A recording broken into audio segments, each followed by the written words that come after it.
Le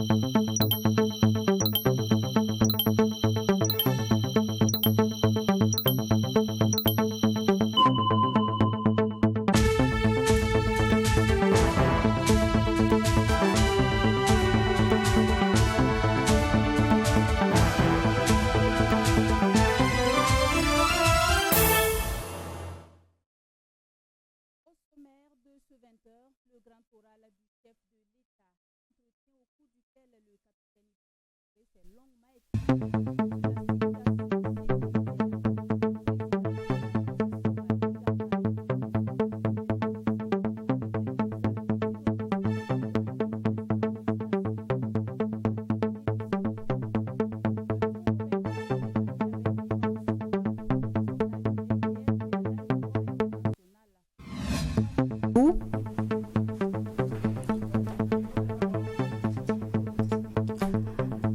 Ce sont 28 Burkinabés contraints de quitter le Soudan à cause de la crise sécuritaire qui secoue le pays. Vous le verrez dans quelques instants. À suivre également dans ce 20h, la commémoration de la journée internationale de la sage-femme célébrée à Ouagadougou par l'association burkinabé des sages-femmes et maïticiens. Les réflexions tournent autour de la contribution de la sage-femme à la réduction de la mortalité maternelle, néonatale et infantile au Burkina. Bonsoir, merci de vous informer sur True TV. Deuxième grand oral du président de la transition hier, le capitaine Ibrahim Traoré s'est prononcé sur plusieurs questions d'actualité, notamment la mobilisation citoyenne pour soutenir la transition. Le chef de l'État est également revenu sur les contours de l'organisation des élections de 2020. Il déplore une négociation qui a démoralisé les troupes face aux deux journalistes. Il a annoncé qu'il n'y aura aucune négociation avec les groupes terroristes. Le résumé de l'entretien avec Abdourahmane.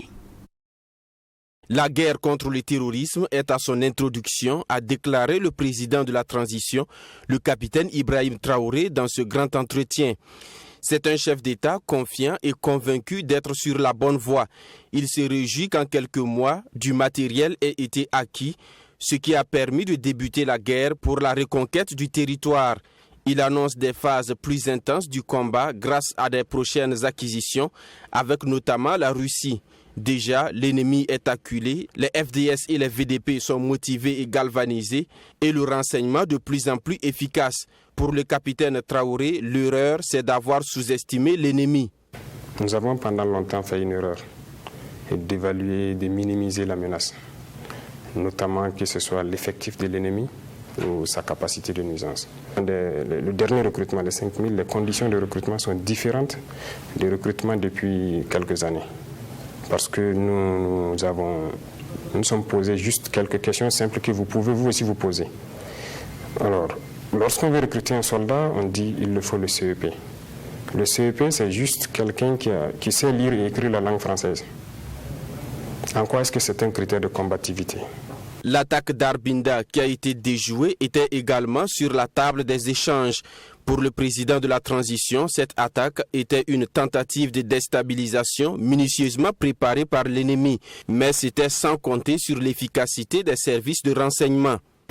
Arbinda devait se faire en même temps qu'un autre événement à Ouagadougou ici. Donc on suivait tous les deux. Ici à Ouagadougou, moi je n'ai pas pu suivre, mais je sais que d'autres services ont suivi. Il y a eu des montages pour essayer de s'en prendre à un chef coutumier.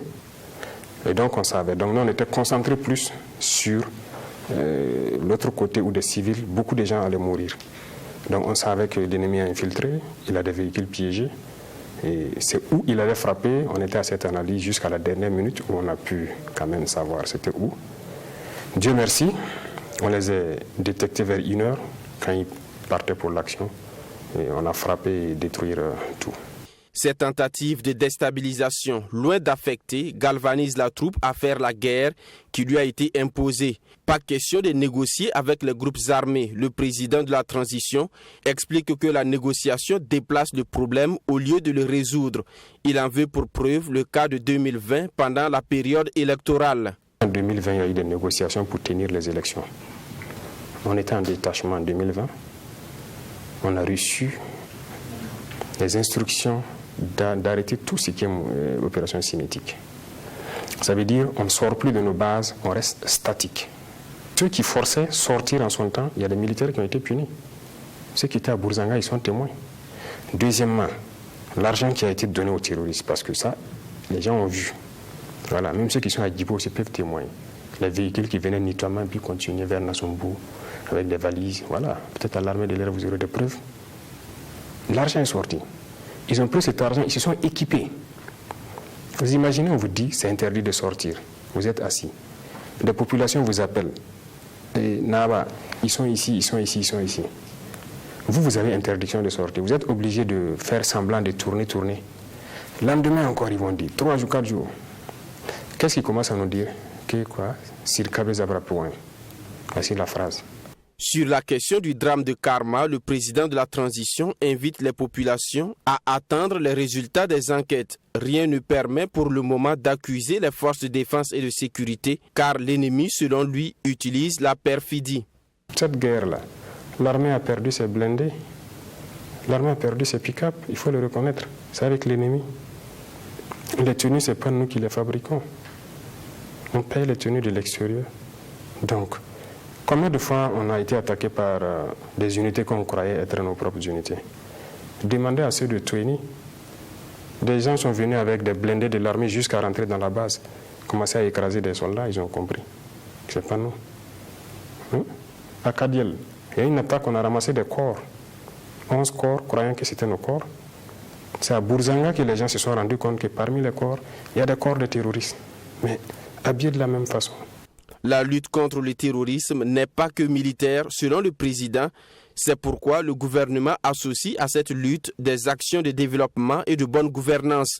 Un plan est également prévu pour ceux du camp d'en face qui décident de déposer les armes en vue de faciliter leur réinsertion. À la suite de ce grand entretien, nous avons tendu notre micro à l'opposition non affiliée au NA et au CDP. La réaction des représentants de ces partis sur ce grand oral du chef de l'État dans ce reportage signé Fatima Tanikema. Situation sécuritaire, réforme de l'État, gouvernance et développement sont les questions qui ont été abordées lors de cet entretien du chef de l'État diffusé ce 4 mai. Dans les échanges, il est ressorti la question de l'implication de la classe politique dans la lutte contre les terroristes. Le capitaine Ibrahim Traoré, chef de l'État, dit attendre des acteurs politiques une sincérité dans l'accompagnement de la transition à travers des actes concrets. Il faut qu'ils posent des actes pour prouver qu'ils accompagnent. Voilà. Peut-être que si demain la classe politique cotise pour venir donner que c'est la contribution de tous les partis politiques à l'effort de guerre, je serais très content, j'aurais vu quand même un acte concret. Voilà, et beaucoup d'autres choses. Des actes, le Congrès pour la démocratie et le progrès CDP et l'opposition non affiliée ONA disent en avoir posé plusieurs pour soutenir la transition. C'est du moins ce qu'a laissé entendre Boubacar Sanou, premier vice-président du CDP, et Aboubakar Traoré, représentant de l'ONA. Lors de la dernière session de notre bureau politique national, à l'issue de laquelle même nous avons eu une sanction, et nous avons pris une résolution qui, au niveau de notre parti, à force de loi, pour donc soutenir la transition et tous les organes de la transition. Également, sur place, ce jour-là, nous avons donc cotisé près de 10 millions que nous avons reversés au Trésor public comme effort de guerre. Nous avons motivé nos militants à pouvoir contribuer, notamment donc ceux qui sont fonctionnaires, en souscrivant donc à l'effort de guerre. Également, les députés que nous avons au Parlement, nous pensons que ces députés ont leur apport conséquent, apprécié de tous. L'ONA souhaite bien sûr accompagner, elle a toujours voulu accompagner la transition.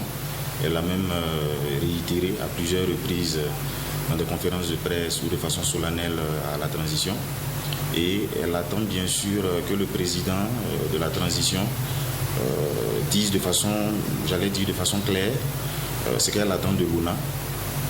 Elle serait bien sûr disposée à accompagner convenablement cette transition. Au Congrès pour la démocratie et le progrès, on attend aussi une clarification du modèle de soutien que désire le chef de l'État. Boubacar Sanou s'est dit gêné à chaque fois que cette question de soutien fait surface. On vous demande de courir, on vous ligote les pieds et les mains. On nous demande donc un soutien ferme et franc à la transition, ce que nous sommes en train de faire. Mais en même temps, on nous interdit de tenir les réunions de nos instances et de nos organes. Bon, donc, nous aurions souhaité que, effectivement, le gouvernement soit plus explicite dans cette question du soutien de la classe politique. Et si, effectivement, il y a un canevas ou une démarche que le gouvernement veut que nous suivons, que cela soit clarifié.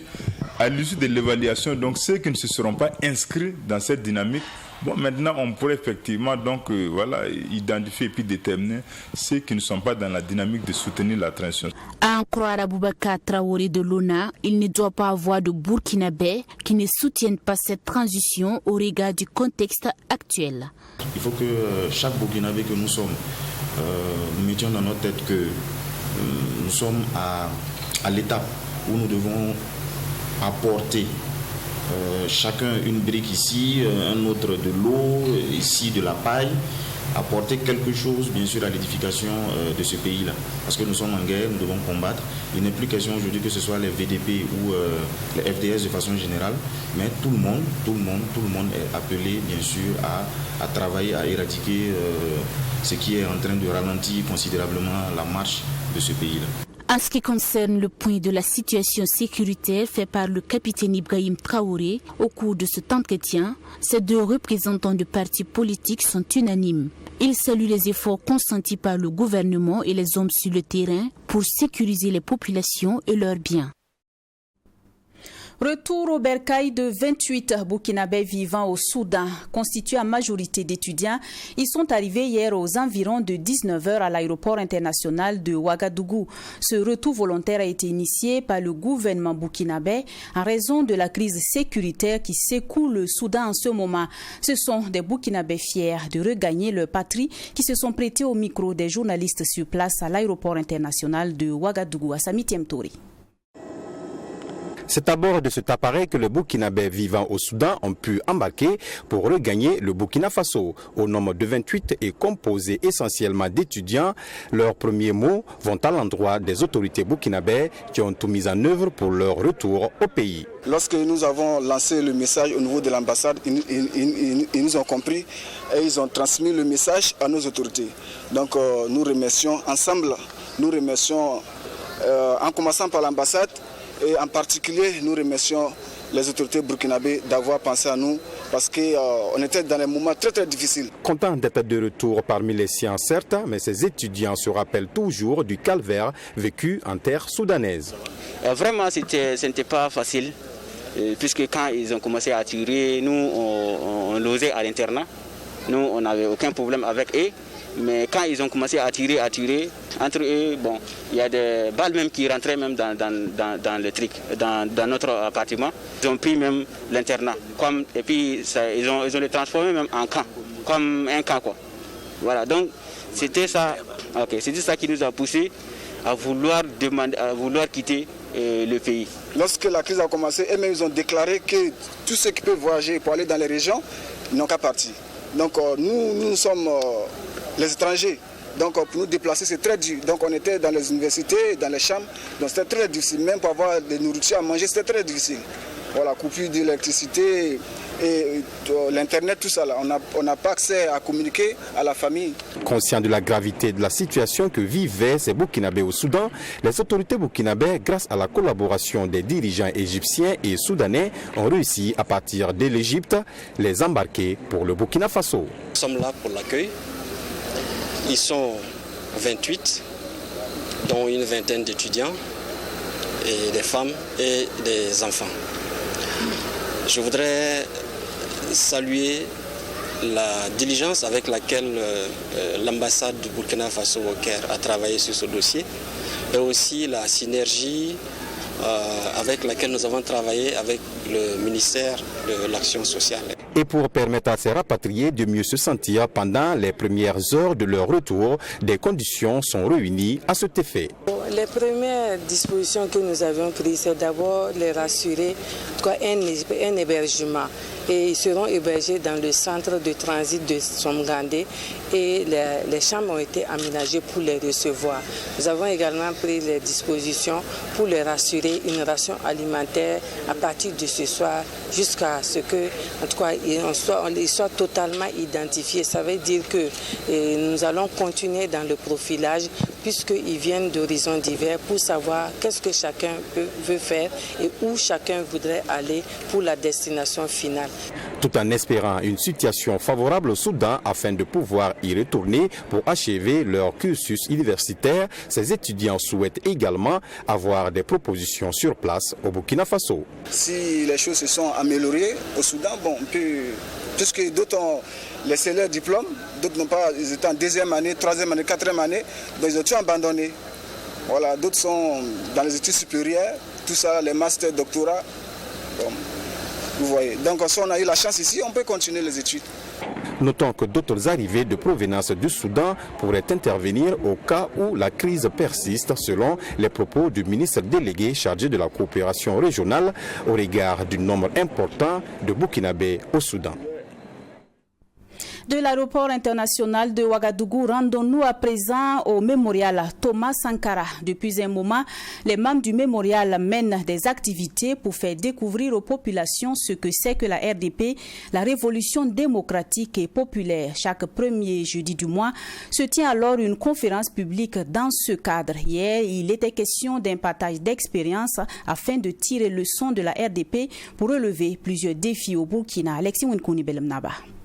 Le mode d'organisation politique, économique et sociale du Comité de défense de la Révolution a impacté positivement les actions du CNR, Conseil national de la Révolution. C'est du moins ce que pense Dr Anselm Lalsaga, enseignant-chercheur à l'université Nazi Boni. La vision du développement de cette organisation révolutionnaire a permis d'engranger des résultats probants en 4 ans. Le CNR, qui a fait ses preuves au temps de la Révolution, sont des enseignements à tirer par le nouveau régime, surtout dans ce contexte de crise sécuritaire que vit le pays. Leur participation à l'œuvre de la défense nationale est une référence à tirer dans l'organisation des Burkinabés dans leur ensemble à participer à la sécurisation du pays. Pour aboutir à ça, les révolutionnaires ont pensé à une socialisation révolutionnaire. Et voilà, et là vous avez une charte morale. Vous voyez, une charte morale où on va montrer un peu comment un Burkinabé devait se comporter et comment les CDR étaient des écoles pour montrer aux Burkinabés comment ils devaient se comporter. La notion de solidarité révolutionnaire. Donc, vous voyez, non, la lutte pour faire en sorte que l'assistanat, ce n'est pas une bonne chose. Comment, par exemple, on peut travailler pour se prendre en charge. Comment, par exemple, justement, les Burkinabés doivent faire pour payer le prix qu'il faut, bien sûr, pour leur propre épanouissement. Dr Anselm Lalsaga note également que des bavures inhérentes au processus politique et révolutionnaire n'ont pas manqué. Mais à peser sur la balance, il y a plus d'impact positif que négatif. Le projet de mise en place des comités de veille et du développement, sa vision et sa mission riment avec la décentralisation intégrale voulue par les autres autorités du pays, selon David Tchombiano. Pour cet écrivain, les COVED seront des acteurs qui participeront à la refondation de la nation. L'expérience a démontré que quand un régime arrive et il a envie de changer les choses de manière fondamentale, en profondeur dans le peuple, parce que toute la gangrène se trouve dans le peuple. On a toujours l'idée que c'est les dirigeants, mais beaucoup de choses c'est dans le peuple. Donc on aurait pu, dès les premiers instants, les premières heures de la prise du pouvoir, c'est immédiatement aller à la mise en place des comités à la base qui vont amener les changements de mentalité. Le président César a tenté de mettre en place des comités de veille pour le redressement national, mais il n'a pas pu mettre ça en œuvre. Et Thomas Sankara avec les CDR a engagé, et je peux dire tout ce que le Sénat a eu comme acquis, c'est grâce au CDR. L'expérience sur l'organisation sociale et de sécurité communautaire rwandais est développée par Luc Damiba. Une expérience tirée de la vision et des ambitions du CNR que le régime qui l'a précédé a galvaudé. Pour ce chercheur, le Burkina Faso réussira son développement en revenant sur ses expériences. Le Rwanda a permis aux différentes couches sociales, Tutsi, Hutu, de se réconcilier d'abord, de penser les plaies et de permettre de se revivre ensemble. Ils ont balayé dans les identités tout ce qui est ethnie et religion. Et ils ont également mis en place une organisation sociale, administrative qui permet la maîtrise intégrale du territoire. Oui. Donc ça a permis à le décideur politique, en un temps record, d'avoir l'information à la base et de faire remonter ou de faire redescendre l'information. Un sous-thème des groupes d'autodéfense au VDP, quelle logique d'action, quel encadrement, quels résultats, quel dérapage et risque à éviter a été développé par Dr Amado Kabouri, le chef du département des sciences de l'éducation à l'Institut des sciences de société. On vous le disait en titre, à l'instar du monde entier, le Burkina Faso a commémoré ce 5 mai la journée internationale de la sage-femme. Elle a été célébrée à Ouagadougou par l'Association des sages-femmes et maïticiens. Cette année, les réflexions tournent autour de leur contribution à la réduction de la mortalité maternelle, néonatale et infantile au Burkina. Cette commémoration marque également les 50 ans d'existence de l'Association burkinabé des sages-femmes et maïticiens. Plusieurs membres de l'association ont vu leurs efforts récompensés. Mamidriana Kamabou pour plus de détails. Le Burkina Faso fait partie des 21 pays avec le taux le plus élevé de mortalité des enfants au monde, selon le rapport de l'UNICEF. Pour la célébration de la Journée internationale de la sage-femme, l'Association burkinabé de sages-femmes et maïticiens s'engage à contribuer à la réduction de la mortalité maternelle, néonatale et infantile au Burkina Faso. Notre vision que nous nous sommes donnée, c'est d'accompagner le ministère en tenant compte des politiques nationales, c'est-à-dire que d'ici à 2030, que chaque femme puisse bénéficier des soins d'une sage-femme de qualité. Dans sa mission d'assurer la surveillance et le suivi médical de la grossesse, ce corps de métier fait face à de nombreuses difficultés. Des difficultés dont il souhaite y remédier avec l'accompagnement du gouvernement. C'est important que nous puissions toujours travailler avec tous les acteurs qui accompagnent le ministère de la Santé, dont fait partie l'association des professionnels des sages-femmes, l'association professionnelle des sages-femmes et médecins d'État, pour que nous puissions effectivement relever ces défis de l'offre de santé, de l'accès à des soins de qualité et bien sûr d'encadrement de tous les professionnels de santé pour que nous ayons effectivement des soins de qualité meilleurs et travailler à réduire la mortalité maternelle et infantile. En marge de la célébration de cette journée, l'Association burkinabé de sages-femmes et maïticiens a célébré ses 50 ans d'existence. Brigitte Tiombiano est l'une des membres fondateurs de cette association. Pour elle, la sage-femme est la base de la vie. Vraiment 50 ans, c'est 50 ans de lutte, de combat acharné et de foi, parce que nous avons cru à notre profession.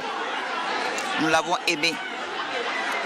Et nous y avons mis toute notre vie. Toute notre vie et toute notre énergie. Parce que accompagner une femme pour mettre au monde un enfant, le monde aujourd'hui doit à la sage-femme, par ses mains expertes, qui a accompagné la grossesse et qui a accompagné l'accouchement, qui a conduit l'accouchement. À cette occasion de la Journée internationale de la sage-femme, des hommes et femmes engagés dans ce métier ont vu leurs actions saluées et reconnues à sa juste valeur. Ça signifie vraiment, comme on le dit, c'est une attestation de reconnaissance. Donc cela nous va droit au cœur et ça signifie vraiment que ce que nous avons posé comme acte tout au long de ces 37 années de service, ça a été reconnu, ça a été remarqué et ça nous interpelle aussi parce que comme j'aime à le dire, il n'y a pas de sage-femme pour une retraite. Nous sommes connus, donc le travail continue.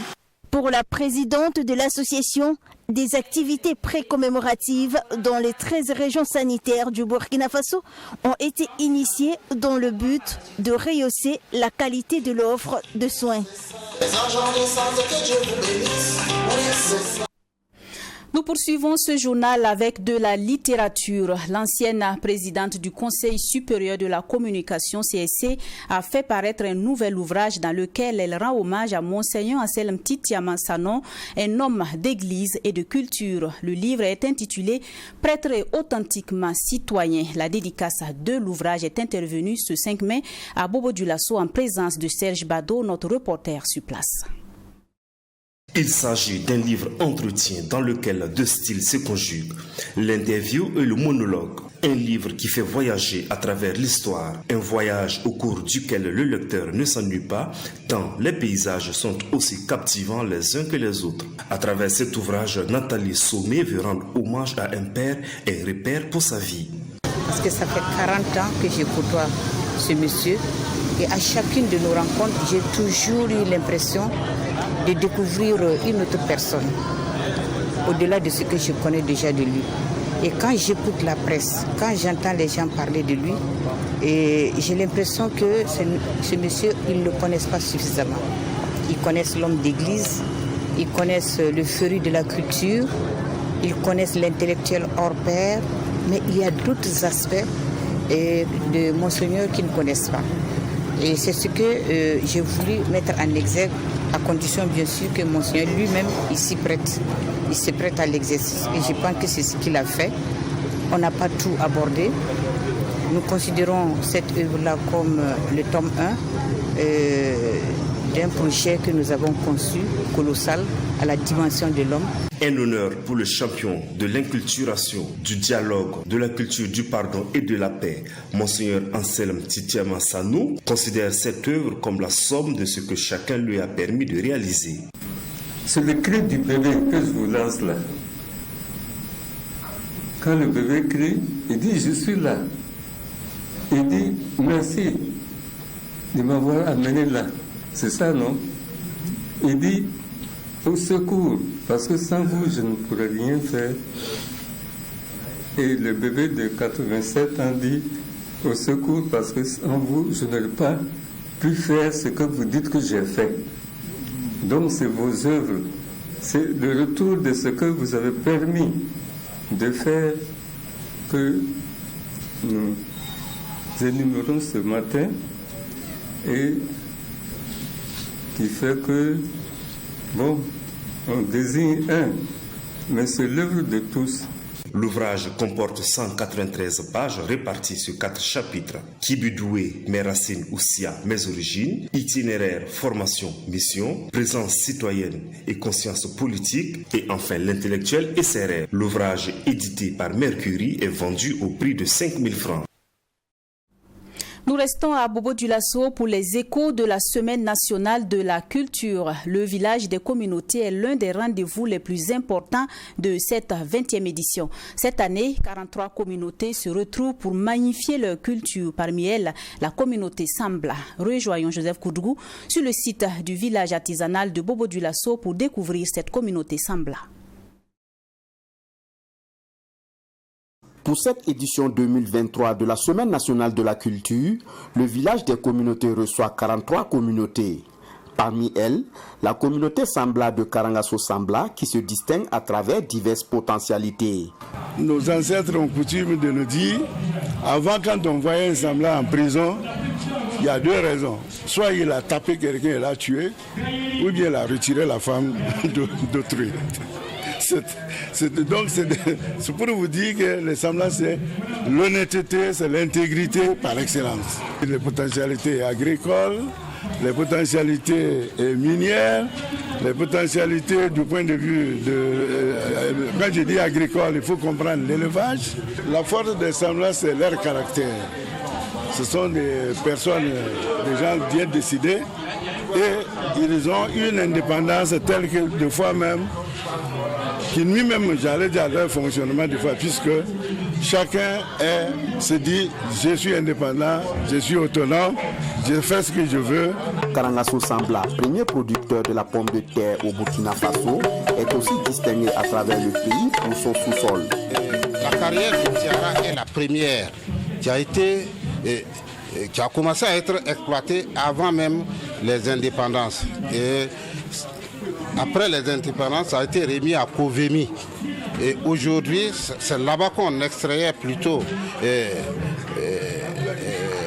les calcaires pour faire donc, il y avait la craie et la chaux.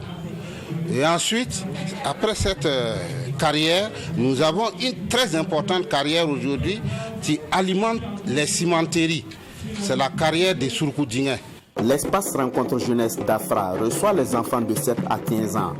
Il s'agit ici de les outiller dans les différents métiers de l'art pendant cette période de la SNC. Pour l'organisation de la Semaine nationale de la culture Bobo 2023, le comité national a décidé donc de mettre au niveau de l'espace rencontre jeunesse de Dafra, l'espace enfant, autour donc des ateliers d'animation, notamment au niveau du dessin, de la musique, du théâtre, du batik, des cirques, des contes, des marionnettes de dodo. Et également, il y a un plateau d'animation également qui est dressé chaque après-midi.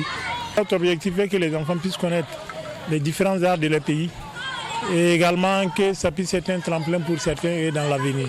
Environ 1200 enfants participent aux différentes formations. Un suivi sera mis en place après cette formation.